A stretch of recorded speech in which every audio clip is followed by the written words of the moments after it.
من الشيطان الرجيم بسم الله الرحمن الرحيم ولو أن قرآنا سيرت به الجبال أو قطعت به الأرض أو كلم به الموتى بل لله الأمر جميعا أفلم ييأس الذين آمنوا أن لو يشاء الله لهدى الناس جميعا ولا يزال الذين كفروا تصيبهم بما صنعوا قارعة أو تحل قريبا من دارهم حتى يأتي وعد الله إن الله لا يخلف الميعاد ولو أن قرآنا سيرت به الجبال، اور اگر قرآن مجید کے ساتھ پہاڑوں کو چلا دیا جائے، او قطعت به الارض، یا زمین کے ٹکڑے ٹکڑے کر دیے جائیں، او کلم به الموتى، یا اس کے ذریعے سے مردے بھی بول پڑیں، ان سے بھی بات کروائی جائے، تو جب بھی جنہوں نے نہیں ماننا وہ ایمان نہیں لائیں گے۔ بل للہ الامر جمیعا، تمام کے تمام معاملات اللہ ہی کے سپرد ہیں، جسے اللہ چاہتا ہے ہدایت دیتا ہے۔ افلم ییأس الذین آمنوا ان لو یشاء اللہ لہدی الناس جمیعا، کیا ایمان والے اب تک بھی مایوس نہیں ہوئے اس بات سے کہ انہیں ہدایت نہیں ملے گی؟ ان لو یشاء اللہ لہدی الناس جمیعا، اگر اللہ چاہتا تو سب کو ایک ساتھ ہدایت دے دیتا۔ ولا یزال الذین کفروا تصیبهم بما صنعوا قارعة، اور وہ لوگ جو کفر کرتے ہیں مسلسل ان کو مصیبتیں آ کر پہنچتی رہیں گی، یا ان کے گھروں کے پاس، مکانوں کے پاس آسمانوں سے بلائیں اتریں گی، حتی یأتی وعد اللہ، یہاں تک کہ اللہ کا فیصلہ قیامت کا آ جائے۔ ان اللہ لا یخلف المیعاد، اللہ تبارک و تعالی وعدے کی خلاف ورزی نہیں کرتا۔ رسول پاک صلی اللہ تعالی علیہ وسلم سے مشرکین نے، سرداروں نے یہ سوال کیا کہ آپ بتاتے ہیں کہ میں اللہ کا رسول ہوں، اور آپ بتاتے ہیں کہ داؤد علیہ السلام کے لیے اللہ نے پہاڑوں کو نرم کیا ہوا تھا، لوہے ان کے لیے نرم تھے، اور داؤد علیہ السلام جب زبور پڑھتے تھے تو پہاڑ بھی حرکت کرتے تھے، اتنا کچھ ان کے لیے تھا۔ تو مکہ کی سرزمین پہاڑوں والی سرزمین ہے، اور یہاں دائیں بائیں پہاڑ ہی پہاڑ ہیں، ہمارے لیے رہنا بڑا دشوار ہے، آپ ان پہاڑوں کو یہاں سے منتقل کر کے پیچھے لے جائیں اور مکہ کی سرزمین صاف کرا دیں۔ اور دوسری بات یہ کہ ہم تجارت کے لیے شام کو جاتے ہیں، شام کے ملک کو جاتے ہیں، یمن کی طرف جاتے ہیں، وہاں ہم اپنی کھجوروں کو جا کے بیچتے ہیں، اور وہاں سے ہم دیگر غلے لے کر آتے ہیں، یہاں ہی کھیتی باڑی کا انتظام ہو جائے، ہم ان مشقتوں سے بچ جائیں۔ اگر یہ مطالبات ہمارے پورے ہو جاتے ہیں تو پھر ہم ایمان لے آئیں گے۔ تو اس پر اللہ پاک نے یہ آیات نازل فرمائی۔ دوسرے مقام پہ آیا وَلَوْ أَنَّنَا نَزَّلْنَا إِلَيْهِمُ الْمَلَائِكَةَ، اگر ہم آسمان سے فرشتے بھی اتار دیں اور زمین سے مردے اٹھ کر ان سے بات بھی کر دیں، اسی طرح سے جس طرح سے ان کا مطالبہ ہے کہ پہاڑ یہاں سے ہٹا کے پیچھے کر دیے جائیں، اگر ہم یہ کر دیں، اللہ تو قادر مطلق ہے، اور اگر ہم زمین کے ٹکڑوں کو پھاڑ پھاڑ کے اندر سے نہریں اور چشمے نکلوا کے لے آئیں، تب بھی جنہوں نے نہیں ماننا وہ ایمان نہیں لائیں گے۔ ضدی اور عنادی کا کوئی حل نہیں ہے، اللہ پاک اسی کو ہدایت دیتا ہے جس کے دل میں ضد اور عناد نہیں ہے۔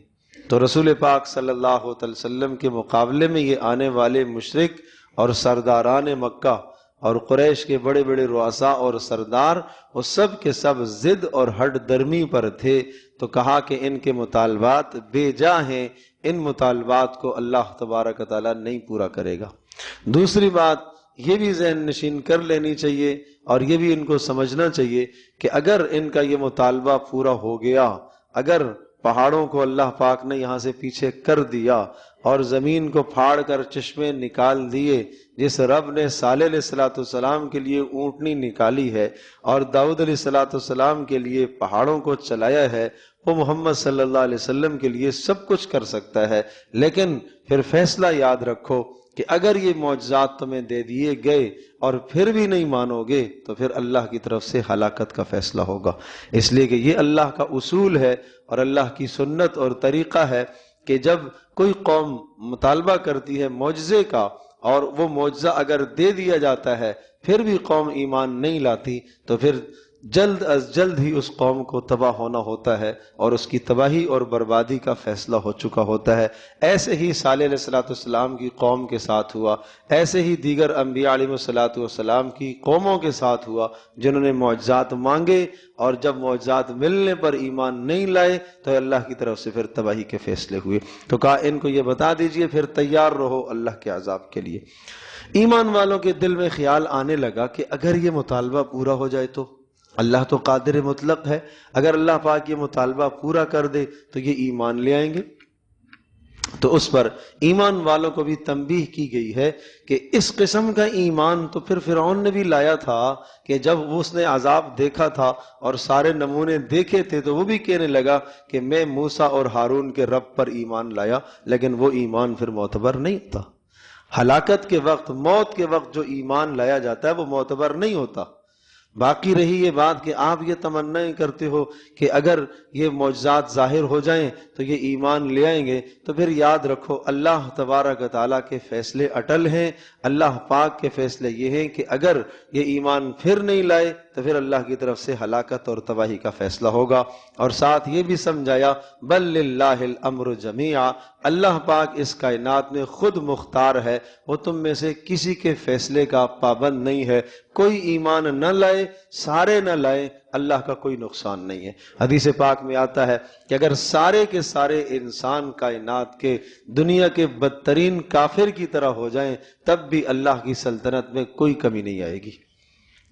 اور سب کے سب مل کر دنیا کا سب سے فرما بردار اور نیک انسان تلاش کرو، سارے اس کی طرح ہو جاؤ، تو جب بھی اللہ کی سلطنت میں ذرے برابر اضافہ بھی نہیں ہوگا۔ اللہ پاک تو پاک ہے ان تمام تغیرات سے، یہ تمہارے مطالبات کے پورا کرنے سے۔ اس سے یہ پتہ چلا کہ دین کے معاملے میں ہمیں حکم ہے کہ ہم اللہ کے حکموں کی اتباع پیروی کریں، نبی علیہ السلام کی سنتوں کی پیروی کریں، ہمارا جی مانے یا نہ مانے، ہم اسلام کے مقابلے میں اپنی خواہشات کو نہ لے کے آئیں۔ میری چاہت یہ ہے، میری مرضی یہ ہے کہ یہ حکم ہونا چاہیے، اس کو یوں ہونا چاہیے، تو اپنی آراء شریعت کے احکام کے سامنے نہیں متصادم کرنی چاہیے، یہ تباہی کے اسباب ہوا کرتے ہیں۔ اور تیسری تنبیہ پھر یہ فرمائی وَلَا يَزَالُ الَّذِينَ كَفَرُوا تُصِيبُهُمْ بِمَا صَنَعُوا قَارِعَةٌ، کہ جو لوگ ناشکری کرتے ہیں اور کفر کرتے ہیں اس دنیا میں، وہ انتظار کریں کہ اللہ کی طرف سے پھر عذاب آتا ہے۔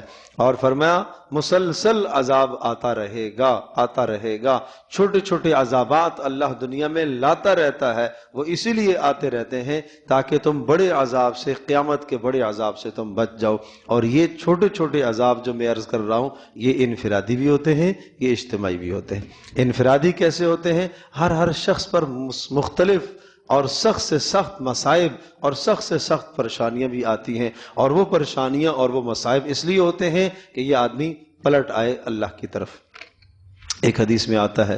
اتنی شاندار اور بہترین مثال دی، فرمایا ایمان والے آدمی کی مثال تو یہ ہے کہ جب اس پر کوئی بیماری آتی ہے اور کوئی پریشانی آتی ہے، اس پریشانی سے اس کے درجات بھی بلند ہوتے ہیں، اور ساتھ ساتھ آئندہ کے لیے وہ خبردار ہو جاتا ہے کہ شاید اللہ نے مجھے جھنجھوڑا ہے، تھوڑا سا مصائب میں ڈالا ہے، آئندہ کے لیے میں اس گناہ سے اپنے آپ کو بچا لوں۔ تو وہ ایماندار آدمی سمجھ جاتا ہے، ایک تو اس کے گناہ بھی معاف ہو گئے اور دوسرا جھنجھوڑنے سے واپس آ گیا، اللہ نے رسی کھینچی، واپس آ گیا اسلام کی طرف، احکام کی طرف، صوم صلات کا پابند ہو گیا، گناہ چھوڑ دیے۔ اور فرمایا منافق، اس کی مثال ایسی ہے، مصائب اس پر ڈالے جائیں، پریشانیاں اور غم اور بیماریاں اس پر آئیں، اور جب بیماریوں سے اور غموں سے اور پریشانیوں سے نکلا، اسے احساس اور شعور بھی نہ ہوا۔ وہ اس اونٹ کی طرح ہے جس کو مالک باندھ دے جب چاہے اور جب چاہے آزاد کر دے،